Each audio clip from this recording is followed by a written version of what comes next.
kutip Mas. Ya. Menurut hasil cerita rakyat, Ya. turun temurun, Ya. yang seperti dikutip Mbah Sastro mengenai Telaga Sarangan ini, Ya. saya menangkap residual energi yang sangat positif mengarah ke pulau Putri Kusuma Ayu Dewi Erdiningsih. Dan terkait pusaran kabut yang sering muncul di saat-saat tertentu di permukaan Telaga Sarangan ini, saya melihat ada energi gaib yang sangat kental menuju Gunung Lawu. Seperti itu yang bisa saya sampaikan. Dan jangan lupa Mas, di Pulau Putri Ya. Kusuma Ayu Dewi Erdiningsih itu Ya. banyak ribuan pohon, tapi satu yang tidak sama, itu pohon sarangan. Itu yang sangat sakral sekali Mas. Jadi kita semua harus berhati-hati, tetap jaga etika sopan santun demi kelancaran perusahaan kita nanti. Gitu ya Mas Alim Rangga Kusuma yang Mas Alim dapatkan informasinya ya. Ya. Ya, mengenai arah utara ini Mas ya. Saya juga penasaran Mas. Di tempat ini. Konon di tempat ini dulunya itu ada cerita Mas. Ya. Mengenai di tempat ini. Hati saya juga mulai gemetar. Yakni informasi yang mengenai tempat ini. Ya. Mohon maaf sebelumnya. Di tempat ini adalah pertapaan Pringgodani, merupakan sebuah bersemedi Eyang Lawu, seorang guru sekaligus penasehat Prabu Brawijaya V dan pertapaan Senopati Bancolono. Di tempat ini konon ceritanya ada kerajaan gaib, semua berlapis emas Mas Alim. Iya. Nah, seperti apa penelusurannya? Bagaimana kalau kita ke sana? Oke, yang penting semuanya berhati-hati, jaga diri masing-masing, saling kasih informasi apa yang dirasakan di area tersebut. Oke, siap. If we're caught in a way.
Jika kita bicara tentang gunung benak, kita akan tertuju akan pesona alam dan berjuta mitos yang menyertainya. Mitos berkaitan erat dengan hal-hal bersifat mistis berupa pengalaman spiritual maupun dongeng-dongeng tahayul. Hingga akhirnya semua kisah itu tersudut pada bentaran hijau tak terjamah dengan tinggi ribuan kaki itu. Tentang makhluk tinggi besar, kabut misterius, kerajaan gaib, sampai penampakan hantu wanita, bab menjadi santapan wajib bagi pendaki gunung yang berupaya menaklukkan dataran menjulang ke atas tersebut. Berawal dari hal itu, tim Balacakra Entertainment mencoba menyambangi salah satu gunung yang konon disebut sebagai porosnya Pulau Jawa, yakni Gunung Lawu. Aura magis yang kental terlihat pada gunung yang diyakini sebagai salah satu gunung tua di Pulau Jawa ini. Kokoh berdiri di perbatasan Jawa Timur dan Jawa Tengah, gunung ini menyimpan banyaknya misteri yang belum terpecahkan sampai sekarang. Sebagian besar cerita itu merupakan pengalaman pendaki di sepanjang jalur 3265 mdpl itu. Menurut saya adanya banyak mitos, ada banyak aturan di jalur pendakian itu saya benarkan. Karena untuk seorang pendaki itu diwajibkan wajib menaati aturan yang telah dibuat di wilayah tersebut. Karena jika tidak ada aturan atau larangan, orang pendaki akan ceroboh ketika menginjak area lereng Lawu itu untuk menuju ke puncak Lawu. Aturan itu saya benarkan karena untuk mengantisipasi hal-hal yang tidak kita inginkan. Terkadang diberikan aturan pun terkadang masih dilanggar. Banyak syarat yang harus diperhatikan calon pendaki selain fisik mental yang prima. Pendaki harus memperhatikan sejumlah larangan yang sebab akibatnya sukar diterima akal.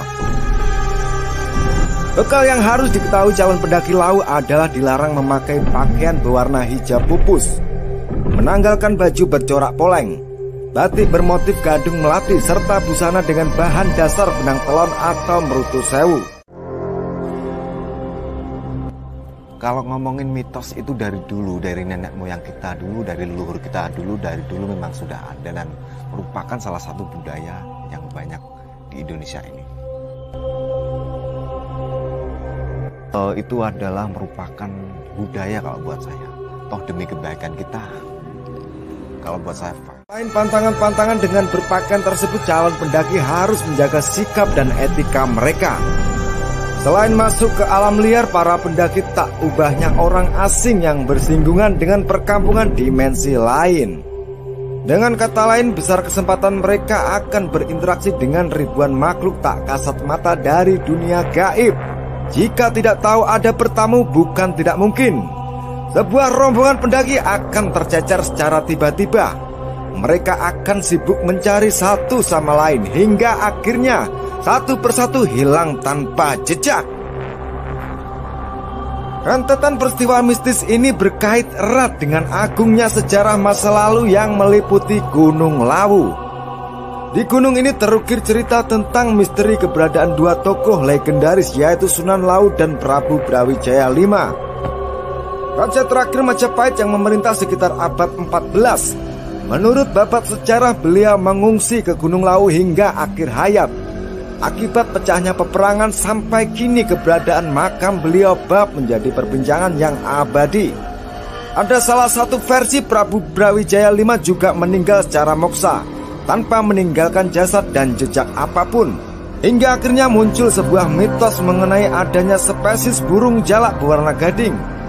Burung ini memiliki tabir yang sukar diungkap. Tak ada yang tahu waktu tepat burung ini menampakkan diri. Diyakini jalak gading ini merupakan jelmaan pengawal Prabu Brawijaya V. Burung ini dikabarkan sering menolong sebagai penunjuk jalan para pendaki yang kehilangan arah. Ada apa di balik mitos-mitos dan sosok jelmaan yang berada di Gunung Lawu? Mari kita mulai perjalanan dari pintu gerbang pendaki Cemoro Sewu yang berada di Desa Ngancar, Kecamatan Magetan, Kabupaten Magetan.